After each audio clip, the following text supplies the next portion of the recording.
Well, hey there team, welcome back to the channel and welcome to my overview of Gestalt, Steam and Cinder. For those not across it, I do overviews on this channel. I take a look at the first 2 hours of a game because it's a Steam refund window. Steam says you can make up your mind about whether you can keep a game or not in that time, and broadly I would agree. Generally speaking, 20 hours in, you're not going to change your mind about how you felt 2 hours in. So, it's a short punchy video. Keep it about 10 minutes, give you the broad strokes info, and you can make up your mind on your own. Do I think this is worth your time, your money? Yeah, very much so. This is really cool. I found myself sinking straight into it, and the time disappeared immediately. So, at the top, big recommend. If you like these sort of games, Metroidvania side-scrolly type ones. I wouldn't call this exactly super difficult or hardcore, though it has like some boss fights and I've died a couple of times. It's been tricky and challenging, like fun, but nothing that's going to break the bank or anything like that, but at the same time,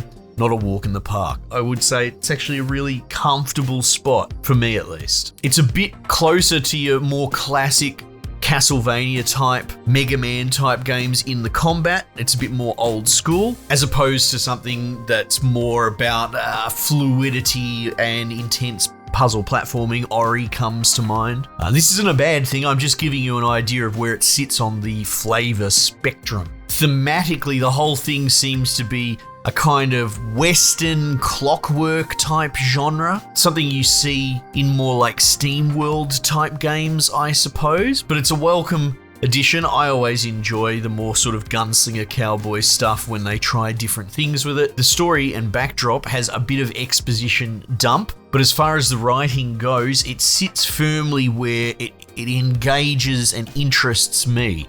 It's more about the development of the plot and the world building, and less about the characters and how they feel and how if I do this, Sandra's gonna like me more, right? I don't like this hyper character driven bullshit as the thread for a lot of modern writing. This is very much the idea that there is an existential threat going on. There's like a war between demons breaking through into the world, and they go over the history in the intro where you sort of, invent mechanical stuff fused with the demon power, kind of fight fire with fire. They have an entire branch of, which is almost inspired space marine type dudes in mech suit kind of armor that's infused with demon power to fight the enemy, but then they get corrupted and so they got cast out. So they're a faction in the wasteland, and then it jumps forward in a modern time and they're trying to negotiate between the two powers. And so it's got a rich world already. And at the core of it, you're playing this red-headed gunslinger Sheila who kind of is paving her own way and finds herself kind of gumshoeing the mystery that's going on in the background. So she very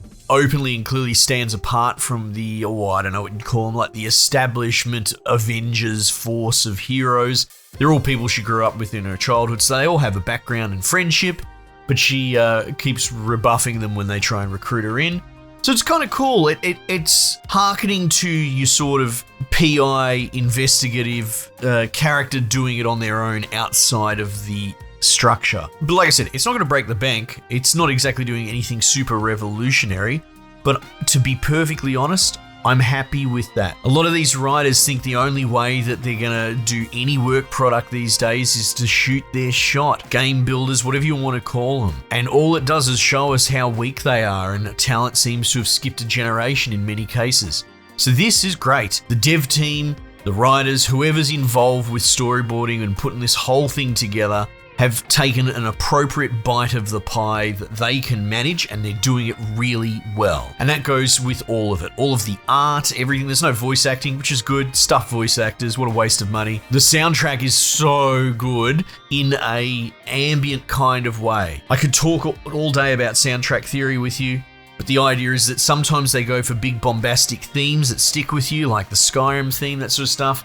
And then often the great soundtracks that you don't remember specifically as an earworm, but they did their job because you didn't notice that were bad, sit in that ambient space. And this is so dangerously close to becoming an earworm. It's very good ambient cowboy western background music that is just really good. Doesn't quite have a theme, but is still kind of worming its way into my head. The combat's not exactly reinventing the wheel. You do have a pretty exhaustive pip skill tree, sort of, I guess, Path of Exile super light. At the moment, I'm just throwing my pips in wherever I feel like it. Like, the game's not squeezing me hard enough to come up with a build or anything like that. Your interplay is you have like a melee weapon and you have a gun, and the gun has limited ammo, and the ammo is generated by hits on targets, right? So you'll run in, you'll melee, you roll through them. Pretty much that's how you evade telegraphs. Your character gets like a visual outline telegraph saying that the ammo's back, so you don't have to look away from the center of mass, which is great. That's a big problem with UI in all sorts of genres. Think GTA and how you spend 90% of your time driving around looking at the GPS. A lot of people don't realize that that's what they do, but now that I've said it, you're gonna know it. So that's a great thing. So you can get into like boss fights or some of the enemies, because it is all level based, and I managed to push into a biome probably further than I should have grinded, and it started getting quite tough. But yeah, you can keep an eye on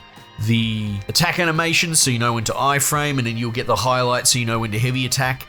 Then I've unlocked a melee kind of super heavy attack with Metroidvania type unlocking walls by hitting them with the heavy attack. Enemies seem to have like a stagger bar, so you can decide whether you're going to do raw damage or stagger.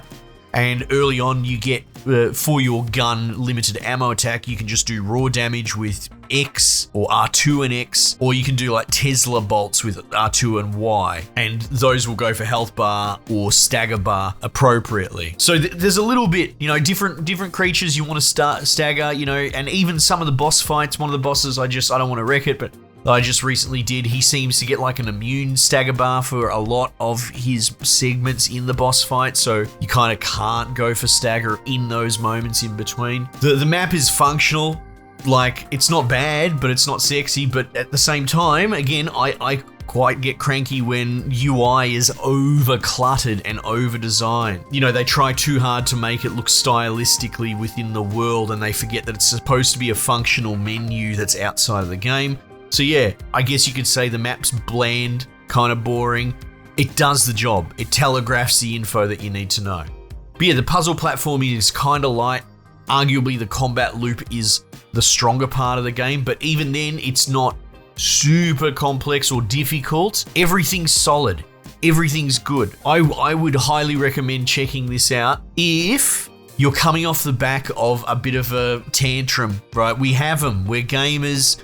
Especially if you follow my channel and you follow all the games that I have, you're going to be disappointed because honestly, there's a lot of shovelware these days in all spaces, AAA down. So maybe you've had a bit of a dud experience with a game recently and you need a palate cleanse, you need a reset, you need an injection of faith in games development. Pick this up. I could actually see myself just blasting through this week because it's refreshingly solid. I like it. I'm enjoying it. Check it out. Team, I might just leave it there for the time being. I'll catch you guys on the next one.